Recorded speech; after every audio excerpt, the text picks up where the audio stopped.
Mari kita berjumpa Alkitabiah. Kita malam hari ini ada muncul palsu menandai ini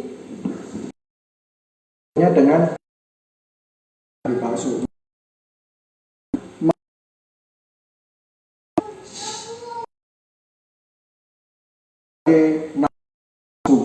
Kita Matius pasal dari ayat 20 dengan ke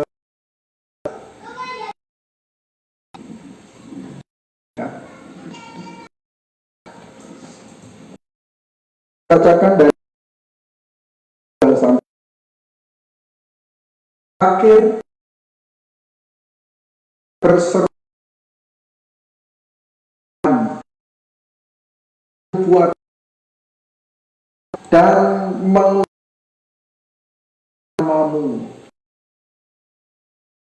mujizat itulah aku akan berkata telah daripadaku kamu. Mari kita beberapa ciri dari nabi palsu. Nabi palsu ini adalah bernubuat. Nah, ini 11 nabi palsu yang dengan menyamar seperti domba, menyamar sekecil lagi. Waspadalah terhadap nabi kepada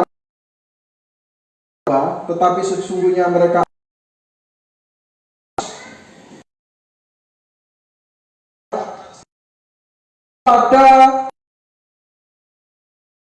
pada hari akan berseru kepadaku Tuhan.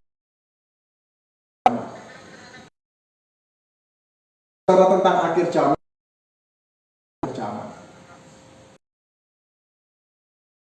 Nggak ada yang ini sudah mendekati akhirnya. Saat inilah sudah mulai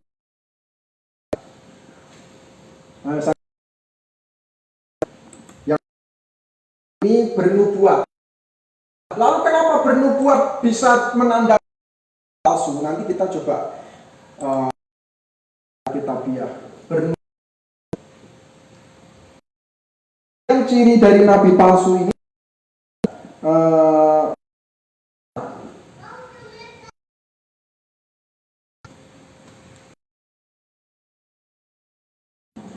kemudian banyak mujizat mengadakan. Jadi saya tulis huruf besar aja. Gagal paham.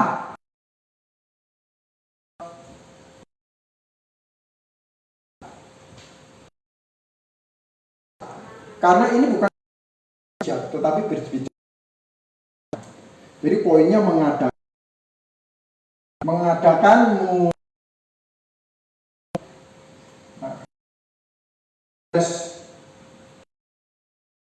tunjuk di sini itu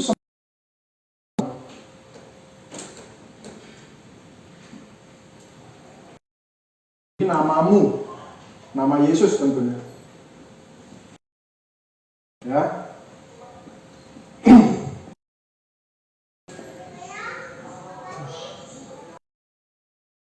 Ganggu di situ.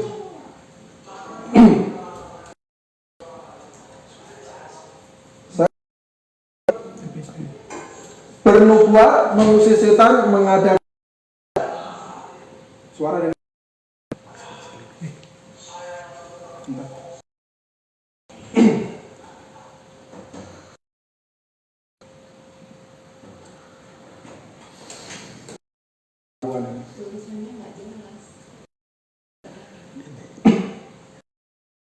Oke, kita ulangi lagi, maaf. Online kita. Sekarang saya fokuskan ke sini ya. Ini ciri bernubuat, mengusir setan, mengadakan mujizat. Nah, kemudian pada waktu itulah aku akan berterus terang kepada mereka dan aku tidak pernah mengenal kamu, nyalah daripadaku kamu sekalian pembuat kejahatan. Saudara-saudara, mari kita simak hal yang sangat menarik ini. Kenapa nabi palsu ini padahal bernubuat demi namamu, mengusir setan demi namamu, mengadakan mujizat demi namamu, tetapi ditolak Tuhan. Kenapa? Karena permasalahannya adalah nabi palsu itu sendiri pun sebenarnya tidak tahu bahwa dia tahu. Kenapa? Pada saat itu kan mereka, kami bernubuat demi namamu. Ini setengah protes kelihatannya nabi palsu ini. Palsu itu setengah protes. Kenapa kami ditolak Tuhan? Kan kami bernubuat. Kan kami mengusir setan demi namamu. Kan kami mengadakan namamu. Bukan demi nama orang lain, ya. Bukan nama diriku sendiri, gitu ya. Tetapi demi nama kok ditolak. Kok malah Tuhan berkata, nyalah daripadaku kalian semua pembuat kejahatan. Wah, luar biasa. Sebab sebenarnya nabi-nabi palsu ini tidak mengerti. Dan bahkan nabi-nabi palsu itu mungkin juga tidak mau mengerti. Bukan tidak mengerti, tapi otaknya harusnya jenius-jenius. Lumayan-lumayan gitu. Diajari yang benar harusnya mengerti, tapi ini kelihatannya tidak mau. Bahkan nabi palsu ini dari buahnya bisa kelihatan. Tuhan Yesus dan murid-murid Yesus itu penuh dengan apa? Keprihatinan. Nabi-nabi palsu apartemen banyak, punya mobil berganti-ganti. Nabi palsu. Dari buahnya kita bisa tahu kok. Orang gemar mengadakan terus bernubuat mujizat di KKR. Saya anggap itu orang-orang yang sudah dikategorikan sebagai nabi-nabi palsu. Saya katakan ini untuk menyatakan kesalahan, bukan untuk menghakimi dengan menyatakan kesalahan. Menyatakan kesalahan itu harus menyatakan kesalahan, bukan menghakimi. Kalau menghakimi itu saya tidak ada urusan dengan mereka. Tapi kalau menyatakan kesalahan itu urusan saya. Karena saya oleh Alkitab dan saya jelaskan dan saya nyatakan kesalahan-kesalahan mereka. Yaitu siapa? Orang-orang yang mengadakan KKR, menghardik, bahkan COVID-19 dikasih urapan ini, urapan itu, mujizat di sebagainya. Tetapi apa hasilnya? Kejahatan. Kenapa bisa begitu? Mari saya jelaskan.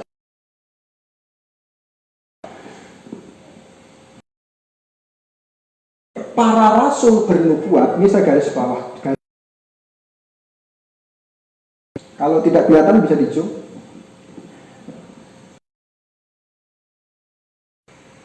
Tuhan Yesus disalib. Para rasul bernubuat, mengusir setan dan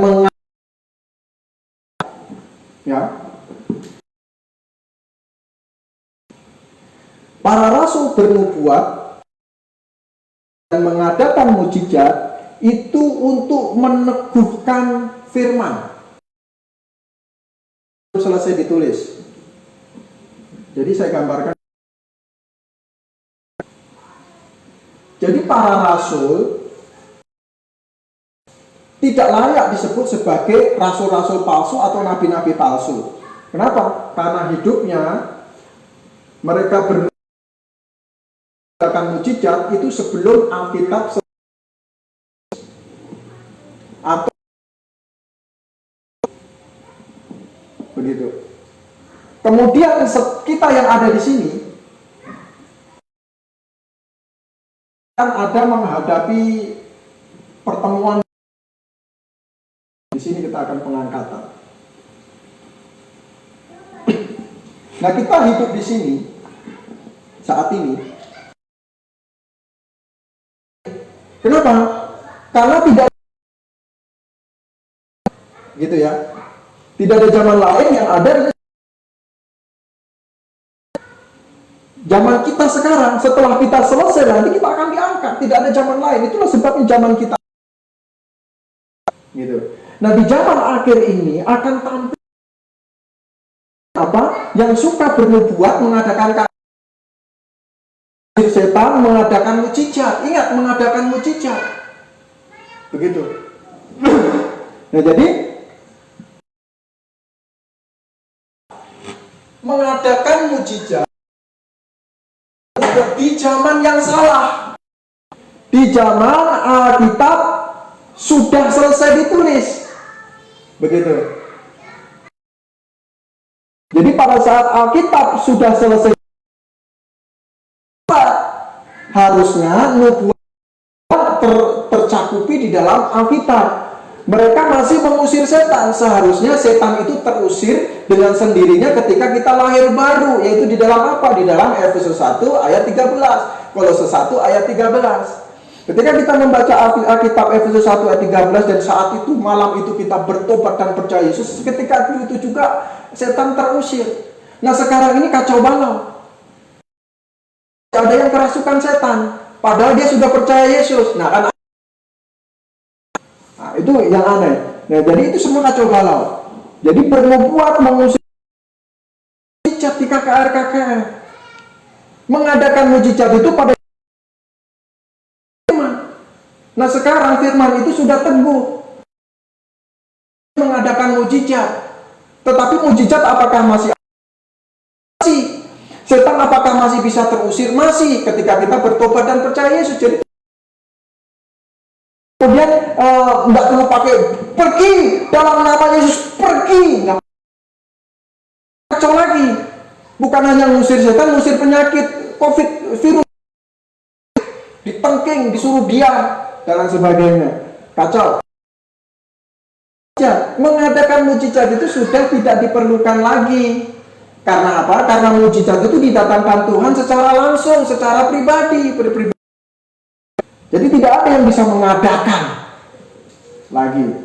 Kenapa bisa begitu? Karena itu zaman yang sudah teguh firman-Nya. Alkitab sudah selesai ditulis. Jadi bernubuat ada di dalam Alkitab saat kita ini. Usir Tuhan secara langsung kalau kita bertobat dan percaya Yesus. Ada datang sendirinya. Nah, sekarang kita mau lihat demi namamu. Mereka itu bukan demi nama mereka sendiri. Nah, coba kita lihat ciri dari nabi palsu di akhir zaman. Banyak orang salah mengerti di sini.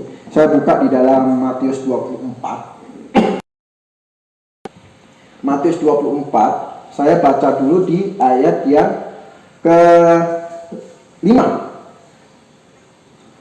Sebab banyak orang akan datang dengan memakai namaku dan berkata, akulah Mesias. Mereka akan menyesatkan banyak orang. Banyak orang yang berpikir ya, bahwa nabi-nabi palsu itulah yang berkata ketika membaca ayat ini, seolah-olah orang mau berkata begini. Kalau nabi-nabi palsu itu masih, kalau di dalam Alkitab ini kan si nabi palsu itu mengaku Yesus, mengaku diri mereka Yesus. Oh bukan, ayat ini nggak bicara begitu, ya. Orang akan datang dengan memakai namaku dan berkata, akulah Mesias. Maksudnya kalau baca ayat ini sekilas mengartikan nabi palsu itu mengaku dirinya Mesias, sementara mengadakan KKR Mesias. Ayat ini ada kalimat vokatif, ada kalimat present active. Kalau kalimat vokatif itu kalimat seru. Akulah. Nah, gitu. Tapi kalau present active itu mengatakan. Itu kalimat present. Konteks ini ya, Matius 24 ayat 5, ini konteksnya present active. Bagaimana sebenarnya terjemahannya? Begini terjemahannya harusnya. Sebab banyak orang datang dengan memakai namaku dan dan mengatakan bahwa akulah Mesias, itu dalam kurung Yesus. Jadi nabi-nabi palsu ini tetap menjual nama Yesus. Maksudnya begitu. Bukan nabi palsu ini berkata akulah Mesias. Oh, kalau yang di KKR kan belum pernah mengatakan akulah Mesias. Masih pakai dalam nama Yesus. Kalau kita maksudnya nabi-nabi palsu itu menjual nama Yesus. Gitu. Mengadakan mujizat memakai nama Yesus. Karena ini konteksnya present aktif, bukan vokatif. Kalau baca sekilas ayat ini seolah-olah nabi palsu itulah yang mengatakan dirinya Mesias. Bukan. Ini ayat ini mengatakan bahwa ciri dari nabi palsu di zaman akhir sekarang ini adalah mereka menggunakan nama Yesus, memakai dalam nama Yesus, bernubuat dalam nama Yesus, mengusir setan dalam nama Yesus, mengadakan mujizat dalam nama Yesus. Artinya mereka menjual nama Yesus. Begitu. Itu ciri nabi-nabi palsu zaman sekarang ini. Kembali ke Matius pasal 8 ayat 12 sampai 23 itu cocok. Benar cocok. Matius 8 ya. Saya kembali. Ini bukan 8 ya, 7 ya. 7 ya, ayat 23, 22-nya kembali kita. Pada hari terakhir banyak orang Tuhan, bukankah kami bernubuat demi namamu? Ini nabi palsu yang ngomong. Kami itu sudah mengadakan KKR ribuan. Yang lumpuh bisa berjalan, tuli bisa melihat, sakit gigi bisa sembuh. Terus roh perjinahan bisa ditengking, roh ini roh itu. Wah. Ya. Ya, lalu semua menggunakan nama Yesus, gitu ya. Bernubuat dalam nama Yesus, mengadakan mujizat dalam nama Yesus. Tetapi Tuhan katakan itu nyata. Bapak Ibu, jadi inti dari pendalaman Alkitabiah kita malam ini adalah memberikan ciri yang sudah berani bernubuat, sudah berani mengusir setan. Jadi kalau ada pendeta-pendeta sekarang yang ngusir-ngusir setan, pendeta-pendeta sekarang yang bernubuat, pendeta mujizat, ya, itu bisa dikategorikan sebagai nabi palsu. Ini saya tidak menghakimi, tetapi saya menyatakan kesalahan. Ini dilakukan pada zaman akhir, yaitu zaman Alkitab sudah selesai ditulis. Begitu. Nah, jadi kalau pada zaman para rasul, ya, itu masih bisa dimengerti. Ya. Ini pada zaman Alkitab sudah selesai ditulis. Jadi ini dikategorikan sebagai nabi palsu. Jadi orang-orang yang gemar mengadakan KKR, bahkan sekarang sudah kita nyatakan kesalahan, masih bandel, masih dengan beraninya berkata COVID-19 suruh berhentilah dan lain sebagainya, masih berani mengatakan mengadakan 3 hal ini, melakukan 3 hal ini, saya berani mengatakan itu nabi palsu mereka. Dan nabi palsu itu tidak menggunakan nama lain, melainkan nama Yesus. Itu ciri nabi palsu. Seolah-olah asli tapi palsu. Kalau dia berkata akulah Mesias, itu sudah bukan lagi nabi, itu sudah pasti dia mau mengaku dirinya antikristus. Tetapi ciri nabi palsu ini sudah saya jelaskan dari kalimat di Matius 24 tadi ayat 5, bahwa itu adalah bukan kalimat vokatif tetapi kalimat present aktif, di mana itu mengatakan bahwa mereka mengadakan mujizat demi nama Tuhan Yesus. Dan itu adalah pembuat kejahatan. Kenapa disebut pembuat kejahatan? Karena masanya sudah tidak boleh lagi orang mengadakan pergi.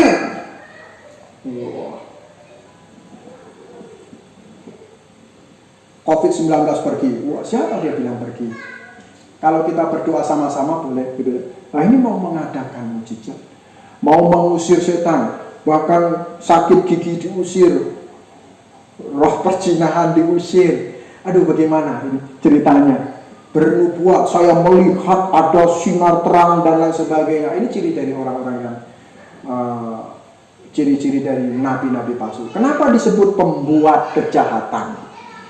Kenapa Tuhan katakan nyala daripada kalian pembuat kejahatan? Kenapa? Karena seharusnya mereka tunduk kepada Alkitab dan dengar penjelasan kita pada pendalaman Alkitab kita malam ini, ya, dengan kepala dingin, ya, tidak perlu lagi mengadakan bernubuat, tidak perlu lagi mengusir setan, tidak perlu lagi mengadakan mujizat.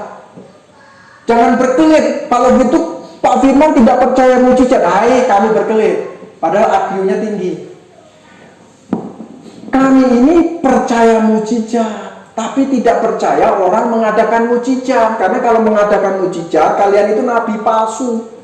Kan kami demi nama Yesus. Ya memang kalian pasti demi nama Yesus. Kalau bukan demi nama Yesus, memang ayatnya semuanya demi nama Yesus. Dan yang dibilang kejahatan itu orang yang melakukan itu demi nama Yesus. Itu niat.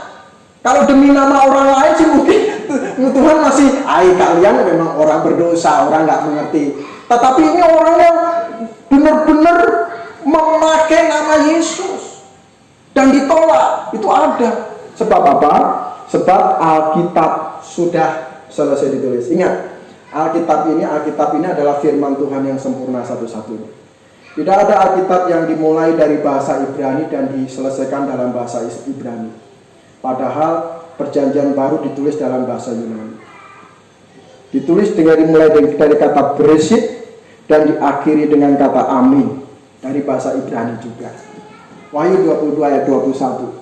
Nah, ini sempurna. Lalu setelah dibuat dengan super jenius oleh Tuhan, dengan diatur sedemikian rupa sehingga iblis terkecoh, jadilah ini sebagai firman Tuhan. Setelah jadi firman Tuhan, Tuhan punya acara lain di akhir zaman, yaitu belajarlah dari Alkitab nubuat itu. Biarlah setan itu diusir oleh Tuhan sendiri pada saat kita lahir baru. Ayatnya ada di dalam Efesus 1 ayat 13.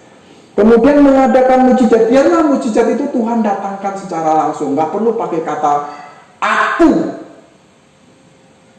perintahkan. Hasil, kamu siapa memerintahkan? Aku perintahkan. Wah, roh perzinahan pergi. Aku perintahkan sakit gigi. Sakit gigi juga saya lihat di KKR di YouTube itu ada yang perintahkan sakit gigi supaya pergi dan lain sebagainya. Itu cukup kita berdoa, nggak perlu pakai aku perintahkan. Itu namanya kita mau memiliki otoritas kerasulan. Sementara otoritas kerasulan hanya diberikan pada zaman Alkitab sebelum selesai ditulis. Mari, jadi siapakah nabi palsu? Yaitu nabi palsu itu adalah orang-orang yang gemar melakukan 3 hal ini, dan itu adalah pembuat kejahatan. Dan yang benar sekarang apa? Yang benar sekarang kita harus belajar Alkitab. Tidak perlu pakai gaya-gaya begitu lagi, musir-musir setan. Tidak perlu pakai gaya-gaya mengadakan mujizat. Tidak perlu pakai gaya-gaya aku melihat ada was dan lain sebagainya, bernubuat begitu. Cukuplah kita rendah hati belajar Alkitab. Dan dari situ semua kita akan melihat kebenaran. Karena Tuhan punya acara dispensasi itu tidak pernah bertentangan. tidak pernah bertentangan. Sampai sekarang tidak pernah bertentangan. Tuhan mau menyatakan nabi-nabi palsu ini untuk dikoreksi. Saat ini saya melihat seperti ini. Setelah saya renung-renungkan untuk mengakhirinya, saya merenungkan begini. Saat inilah kita yang memahami Alkitab menyatakan kesalahan para nabi palsu ini yang suka gemar-gemar bikin KKR itu. Bahkan sepatu apa itu ditaruh di mimbar, terus mujizat difestivalkan dan lain sebagainya. Itu kita koreksi sekarang. Kita nyatakan kesalahan mereka. Jangan takut. Ini tidak menghakimi mereka, tetapi mau menyatakan kesalahan. Menyatakan kesalahan itu sesuatu hal yang berbeda. Dan itu dia wajibkan oleh Alkitab, oleh firman Tuhan. Jadi pada saat ini, saya mau mengatakan bahwa mari kita sama-sama kembali kepada pelajaran Alkitab kita. Kita ajarkan dengan benar umat, dengan hidup benar, buahnya bisa kelihatan, gitu ya. Tidak menipu diri. Nah ini bikin KKR hartanya melimpah. Itu dari buahnya kita sudah lihat. Sementara Tuhan Yesus dan murid-muridnya mau bayar biaya suci aja mesti mancing dulu. Suruh muridnya mancing dulu. Suruh bayar pajak. Ikan pertama itu mulutnya suruh ambil, ada duitnya. Nah, coba zaman itu Tuhan Yesus dan murid-murid menerapkan hidup beriman.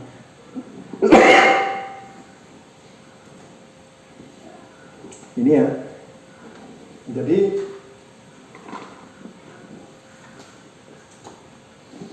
untuk menutupnya saya mau mengingatkan kembali bahwa pada waktu itulah aku akan berterus terang kepada mereka dan berkata, aku tidak mengenal kamu, enyahlah daripadaku kamu sekalian pembuat kejahatan. Demikian pendalaman Alkitabiah kita bersama Gembala Firman Wibowo. Sampai berjumpa kembali.